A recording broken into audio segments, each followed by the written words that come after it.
Hello viewers, welcome to our AN education unit. आज हम आपका यूनिट 1 जो है पेडागोजी एंड इवैल्यूएशन पार्ट का, उससे क्वेश्चंस को डिस्कस करेंगे। पहला क्वेश्चन है आपका, factor affecting process of learning is motivation, reward, praise, all of the above. 1 number question. Question number 1 देखिए, 1 का आपका डी ऑप्शन सही होगा। लर्निंग प्रोसेस को अफेक्ट करने वाला जो फैक्टर है वो आपका मोटिवेशन भी होगा, रिवार्ड भी होगा, प्रेज भी होगा, इसलिए all of the above answer आपका सही है। 1 का डी ऑप्शन सही है। क्वेश्चन नंबर 2 नंबर क्वेश्चन में है, as per the cognitive development theory of Jean Piaget adolescent students are in which stage of development. मतलब जो एडोलेसेंट स्टूडेंट्स है वो किस स्टेज में आते हैं डेवलपमेंट का, जीन पियाजेट के अकॉर्डिंग। ऑप्शन है आपका sensory motor stage, concrete operational stage, formal operational stage. आपको बताना है कि पियाजेट के अकॉर्डिंग एडोलेसेंट स्टूडेंट्स जो है ये किस स्टेज में आते हैं डेवलपमेंट का। 2 नंबर क्वेश्चन अगर आप देखिएगा, यहाँ पर सही ऑप्शन जो आपका है डी ऑप्शन सही होगा। फॉर्मल ऑपरेशनल स्टेज में आते हैं एडोलेसेंट स्टूडेंट्स, और ये किसके अकॉर्डिंग है, पियाजेट के अकॉर्डिंग, याद रखिएगा। Question number 3, according to the constructivist view of Vygotsky, a technique that involves changing the level of support for learning is called thought processing, thought reversing, zone of proximal development, scaffolding। यहाँ देखिए support for learning दिया है, ठीक है, किसके according है ये, Vygotsky के अकॉर्डिंग। इतना ही काफी आपको पहचान करने के लिए कि ये जो आंसर जो है आपका डी होगा, स्कैफोल्डिंग। स्कैफोल्डिंग जो है ये एक तरह का टेक्निक है जिससे क्या होता है कि स्टूडेंट्स को हम सपोर्ट प्रोवाइड करते हैं, लर्नर को सपोर्ट प्रोवाइड करते हैं उसका करंट एबिलिटी को बेस्ड करके। Question number 4, according to Vygotsky cognitive development depends on mental maturity, physical maturity, genetics, social interactions. 4 नंबर क्वेश्चन बहुत इंपॉर्टेंट क्वेश्चन है ये और इजी क्वेश्चन है, इससे एक क्वेश्चन पक्का आपका एग्जाम में आएगा। वाइगोत्स्की से हमेशा क्वेश्चन रहता है, याद रखिएगा कि सोशल इंटरेक्शन जो है ये आपका आंसर होगा, डी ऑप्शन सही है। वाइगोत्स्की के अकॉर्डिंग कॉग्निटिव डेवलपमेंट डिपेंड करता है सोशल इंटरेक्शंस पर। क्वेश्चन नंबर 5,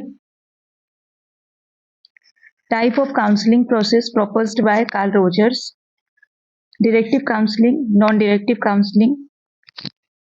अब इसमें देखिए ये जो है डायरेक्ट आपका सिलेबस में तो मतलब कार्ल रोजर्स सिलेबस में है, उसके अकॉर्डिंग ये क्वेश्चन लिया गया है और आप लोगों को पता होगा कि इससे एक क्वेश्चन एग्जाम में प्रीवियस ईयर आया भी है।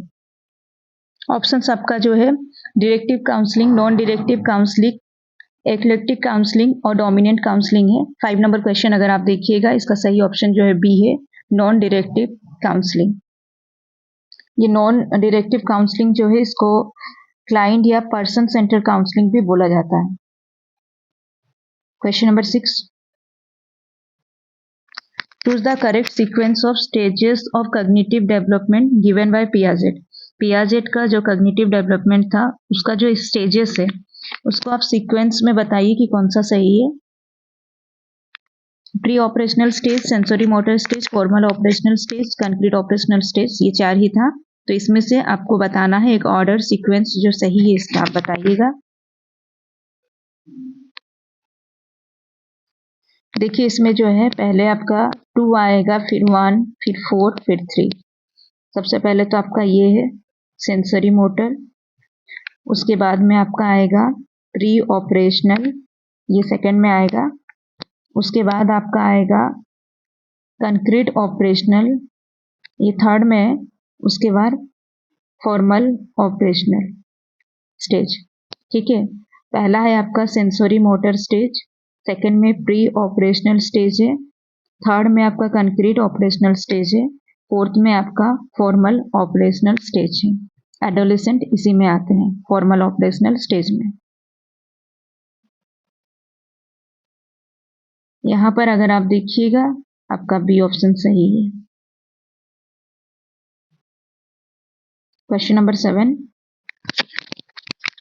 object permanence according to Piaget is established in which stage of the cognitive development theory? Sensory motor, pre-operational, concrete operational, formal operational. 7 number question important question है। यहाँ पर दिया है ऑब्जेक्ट परमानेंस जो है किस स्टेज में आता है पियाजेट के अकॉर्डिंग।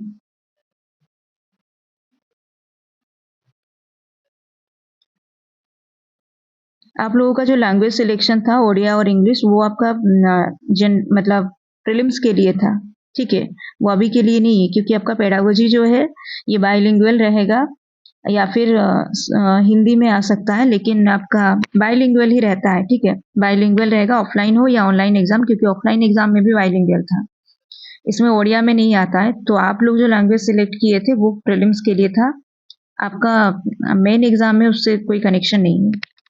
7 नंबर क्वेश्चन में जो दिया है ऑब्जेक्ट परमानेंस, इसका सही ऑप्शन हो जाएगा सेंसरी मोटर। 7 का ए ऑप्शन सही है। इसमें देखिए एक्सप्लेनेशन भी दिया गया है, आप लोग उसको पढ़ लीजिएगा, कहीं पर कोई भी डाउट होगा तो कमेंट कीजिएगा। 8 नंबर क्वेश्चन है the process of arousing sustaining and regulating activity is known as learning, motivation, task, maturation. Question number 8. The process of arousing, sustaining and regulating activity is known as 8 number question. यहाँ पर सही option अगर आप देखिएगा आपका सही option होगा motivation, क्योंकि जो प्रोसेस किसी एक्टिविटी को ट्रिगर करता है या फिर सपोर्ट करता है, रेगुलेट करता है, तो वो मोटिवेशन होगा। 8 का बी ऑप्शन सही है।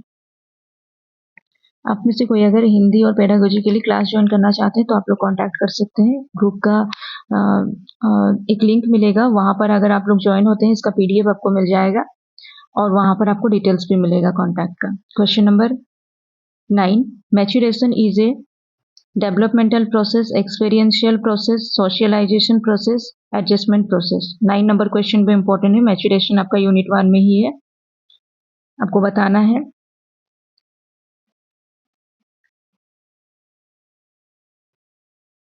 9 नंबर क्वेश्चन जो है इसका सही ऑप्शन अगर आप देखिएगा इसका सही ऑप्शन जो है ए है, मैच्योरेशन जो है एक डेवलपमेंटल प्रोसेस है। 9 का ए ऑप्शन सही है। क्वेश्चन नंबर 10, इसमें एक्सप्लेनेशन दिया गया है, आप लोग उसको पढ़ सकते हैं, कहीं पर कोई डाउट है तो कमेंट कीजिएगा। Becoming a fully functioning person is the concept put forwarded by, यह कंसेप्ट जो है कौन प्रोवाइड किए हैं आपसे पूछा गया है। कार्ल जंग, Abraham Maslow, Carl Rogers, Allport. 10 number question अगर आप देखिएगा इसका सही ऑप्शन जो है सी है, कार्ल रोजर्स का ही है ये, जो आपका है becoming a fully functioning person, ये जो कंसेप्ट जो है कार्ल रोजर्स का ही है। 10 का सी ऑप्शन सही है। उम्मीद है आप लोगों को समझ में आया होगा, कहीं पर कोई भी डाउट है कमेंट करके पूछिए। और व्हाट्सएप के लिए एक व्हाट्सएप मतलब पीडीएफ के लिए एक व्हाट्सएप ग्रुप का लिंक है, वहाँ ज्वाइन हो जाइए।